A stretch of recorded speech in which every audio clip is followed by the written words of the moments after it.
하나님께서 오늘 우리에게 주시는 말씀은 고린도 후서 2장 12절에서 17절까지의 말씀입니다. 고린도 후서 2장 12절에서 17절 신약 성경 257페이지에 있습니다.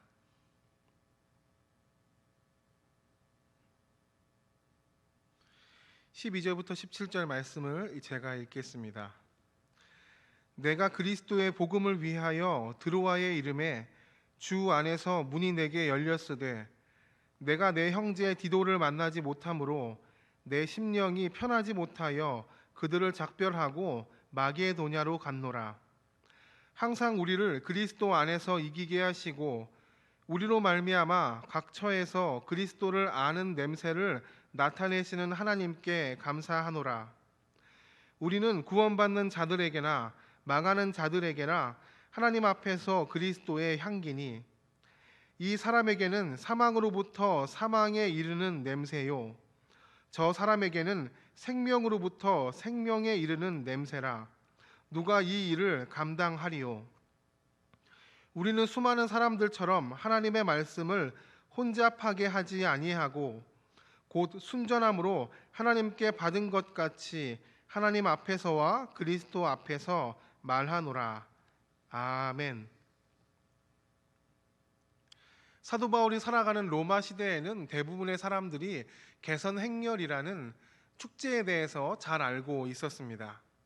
로마 시대에서 왕이나 장군이 전쟁에 큰 승리를 하고 돌아올 때에 도시 전체가 승리에 도취되어서 도시에 있는 모든 사람들이 길에 나와 승리를 하고 돌아온 개선행렬을 축하해주는 행사가 있었다는 것입니다.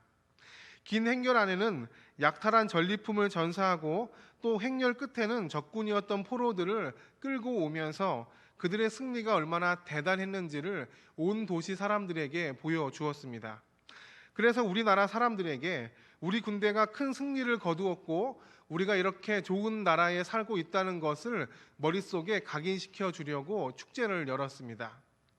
그런데 그 화려하고 멋진 개선행렬 축제 가운데에서 그를 더 화려하게 장식하기 위해 한 가지의 소중한 방식이 사용되었는데 그것은 바로 신전에서 향을 태우는 것이었습니다.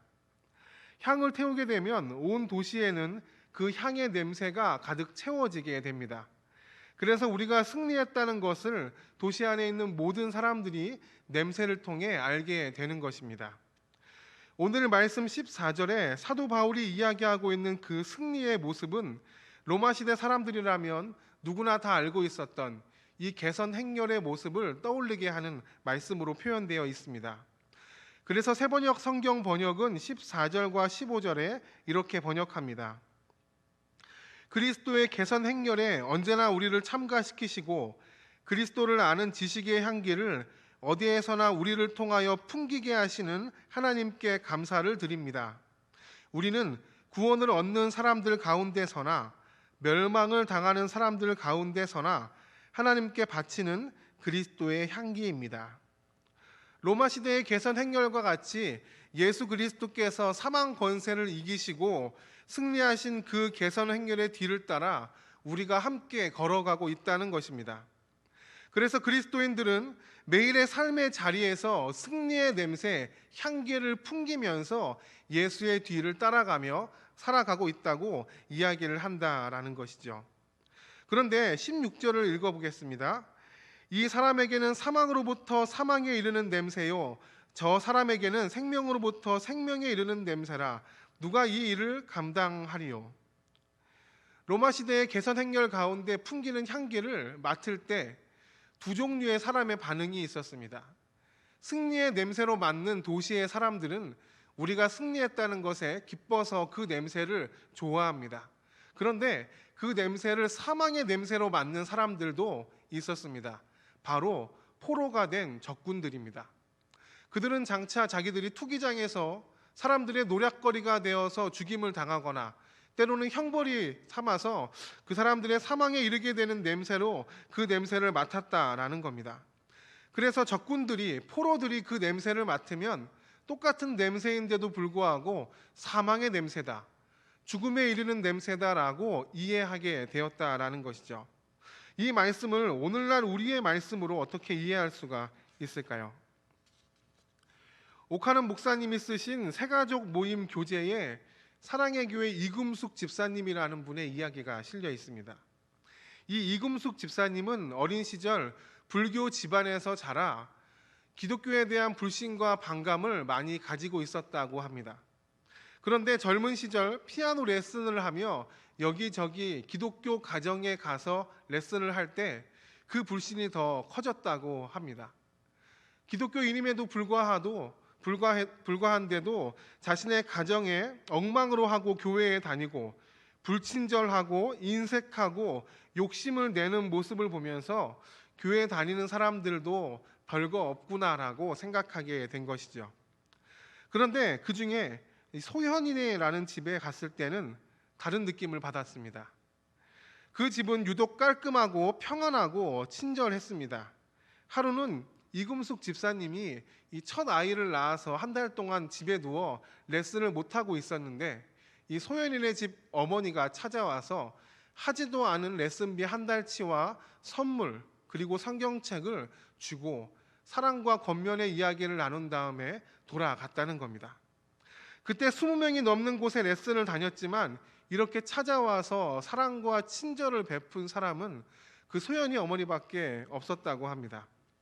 이금숙 집사님의 그러한 모습을 보면서 이금숙 집사님은 그 소연이네 모습을 보면서 자기가 평생 살아오며 가지고 있었던 기독교에 대한 불신과 부정적인 생각이 송두리째 흔들리기 시작했다고 이야기를 합니다. 그리고 나서 초대를 받아 교회 모임에 나아가게 되고 누구보다 열심히 이웃 사랑을 실천하고 전도하는 오늘날의 이금숙 집사님이 되었다고 이야기를 맺고 있습니다. 참 멋있고 아름답지 않습니까? 우리도 그런 모습 보면 소연이네 같은 그리스도인으로 살아가야겠다는 생각이 들지 않습니까? 오늘 말씀 16절에 멸망을 당하는 사람들에게 죽음에 이르게 하는 죽음의 냄새가 되고 구원을 얻는 사람들에게 생명에 이르게 하는 생명의 향기가 난다고 하는 것이 바로 이런 모습입니다. 오늘날 멸망을 당하는 사람이 누구입니까? 사망의 냄새를 맡는 사람이 누구입니까? 똑같은 그리스도인의 모습을 보고도 사망의 냄새를 맡는다는 것이 무엇입니까? 아직 복음을 알지 못해서 예수 그리스도의 사랑을 경험하지 못해서 참되게 살아갈 방향, 생명을 향한 삶을 모르고 내 뜻대로 세상의 풍조대로 살아갈 수밖에 없는 사람들이 바로 멸망을 당하는 사람들입니다. 그런데 그러한 멸망을 당하는 비그리스도인들에게 그리스도인들이 풍기는 향과 삶의 모습이 이 사망의 냄새가 된다는 것입니다. 저 그리스도인의 살아가는 삶의 모습을 비추어 보니 지금 살아가는 내 모습이, 내 인생의 방향이 내가 가진 기준과 세상의 풍조가 너무나 잘못된 것이구나. 저 사람의 삶의 모습에는 멋진 향기가 나는데 그에 비하면 내 삶의 모습에는 악취가 나는구나. 내 안에는, 내 삶에는 저 그리스도인들이 가지고 있는 찬 생명이 없구나. 나는 오직 죽음밖에는 없구나라는 것을 깨닫게 되는 것이 바로 오늘 말씀의 이야기라는 것입니다. 17절 말씀을 같이 읽겠습니다. 우리는 수많은 사람들처럼 하나님의 말씀을 혼잡하게 하지 아니하고 곧 순전함으로 하나님께 받은 것 같이 하나님 앞에서와 그리스도 안에서 말하노라. 사도 바울은 안타깝게도 우리 모든 그리스도인들이 다 그렇게 생명에 이르는 냄새를 내고 있지는 못하다고 말씀합니다. 고린도 교회 안에 성도들이 모두 다 그리스도인으로 보이지만 말씀을 혼잡하게 하는 사람들도 있었다는 것입니다. 이 말씀을 혼잡하게 한다는 것이 무슨 뜻인가? 상인들이 싸구려 물건을 팔면서 이윤을 남기려고 애쓰는 모습이 바로 이 혼잡하게 하다는 말의 원어적인 뜻이라고 합니다. 그래서 새번역 성경은 17절을 이렇게 번역합니다. 우리는 저 많은 사람들처럼 하나님의 말씀을 팔아서 먹고 살아가는 장사꾼이 아닙니다. 겉에서 보기에는 괜찮은 그리스도인처럼 보일지라도 정작 자신의 신앙생활의 목적과 방향이 마치 장사꾼과 같은 사람들이 있다는 겁니다. 나의 이익과 부귀 영화에만 나의 인생이 집중되어 있어서 그리스도인으로 향기를 내며 살아가지 못하고 향기 없이 예수의 뒤를 따라가고 있는 척만 하는 모습이 있다는 것입니다. 그래서 이 사람과 아무리 오랫동안 같이 살아오며 곁에 있고 교류하고 교제하여도 아무런 향기를 맡지 못하고 아무런 감동을 받지 못하고 내가 그로 인해 아무런 변화도 겪지 않고 있다는 것을 이야기하는 것입니다. 참 안타까운 일입니다. 오늘 말씀은 우리 스스로를, 우리의 살아가는 모습을 돌아보게 합니다. 우리 삶에는 그리스도의 향기가 풍겨 나오고 있습니까? 우리는 오늘 함께 기도하고 다짐하면 좋겠습니다. 하나님, 오늘 나의 삶의 모습을 보면서, 우리 가정의 모습을 보면서 누군가는 나도 저렇게 살아가고 싶습니다라고 깨달을 수 있는 일이 일어나길 원합니다. 누군가 나의 모습을 바라보면서 저 사람이 살아가는 모습에는 참 생명이 있는 것 같다고 느끼는 일이 생기기를 원합니다. 그래서 내가 살아가는 모습을 통해 누군가는 예수 그리스도께로 나아갈 수 있는 길을 얻게 될 수 있기를 원한다고 우리가 다짐하고 기도하면 좋겠습니다.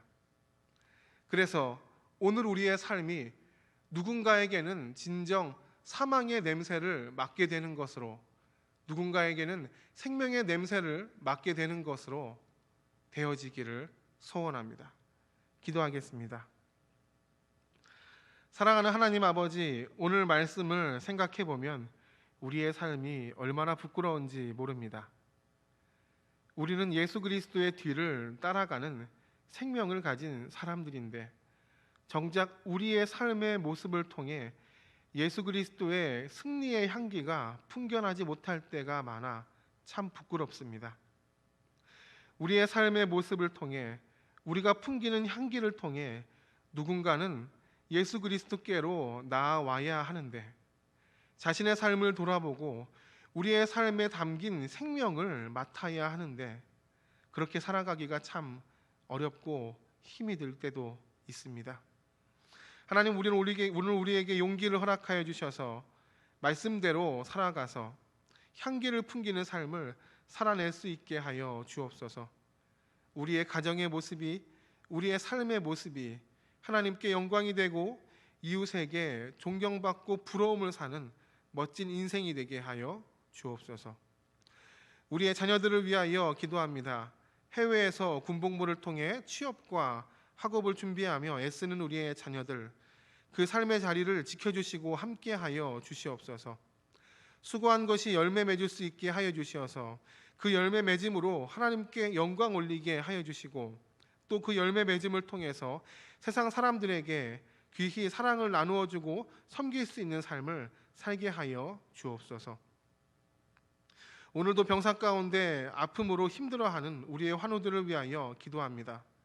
주님께서 몸과 마음을 회복시켜 주시고 특별히 그 예배의 자리가, 처소의 자리가 병상의 자리가 될 수 있도록 하나님께서 매일매일 은혜를 허락하여 주옵소서. 돌보는 가족들에게 용기를 허락하여 주시고 물질의 축복을 더하여 주셔서 끝까지 돌보는 데에 부족함이 없게 하여 주옵소서. 하나님, 코로나19의 질병의 확산이 우리 동네를 힘들게 하고 있습니다.